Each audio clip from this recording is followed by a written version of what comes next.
I'm Turbo here for Empire TV at the International 2015 here with RedEye. How are you doing today, man? I'm very good. Yeah, very good. Day 4, so I'm a little bit tired because we haven't had much sleep, but it's great to be here.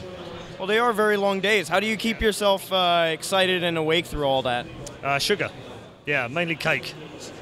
Oh, that's definitely a nice snack. I'm sure that Valve has a good pass with it too. They look after us. What are the particular challenges of keeping the panel going for so long? Like, I know there have been long pauses in duration for DDoS and stuff like that. What are the challenges that come with like extending it for that long when you're on camera?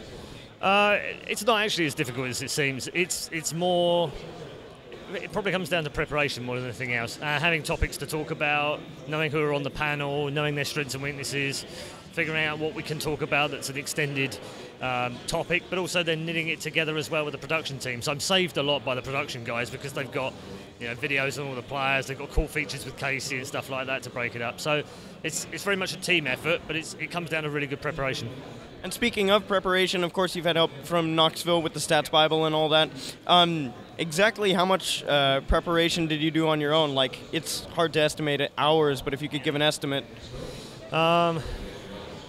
Yeah, it is very difficult. I mean, once I knew I was coming, I pretty much started preparation, but I also have a full-time job with Gfinity, so we have shows to do and shows to write and things to get done for that as well. So I was sort of moonlighting in the evening, really, just getting prep done. And Knox and the guys have been fantastic at providing all the stats and stuff. But unfortunately, I'm not a reader learner. I'm a doer learner. I have to actually do the prep as well. So I've done a lot of stats stuff myself.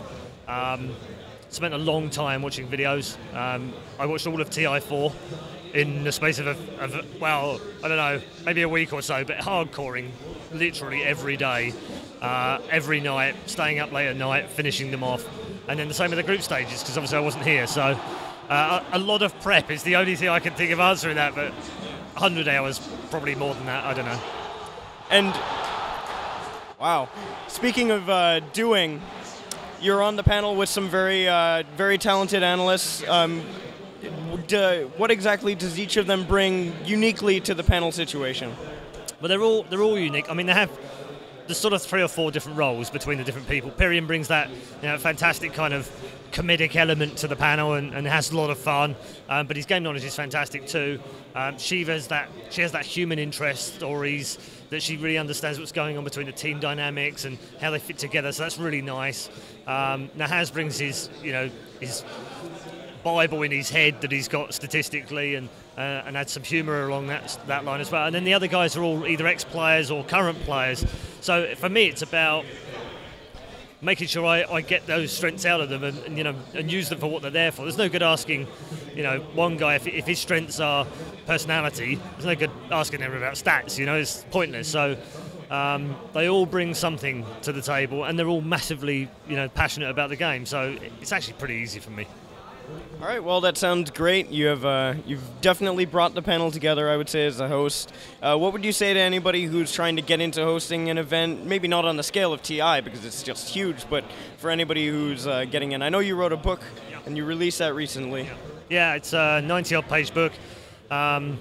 It's got some advice in there for hosting, but it's mainly for commentators. But it's all, it's just a collection of my experiences and other people's experiences that I've worked with over the last 12, 13 years. So it's free of charge to go and download it and start from there, really. But it depends. I mean, esports is still fantastically accessible.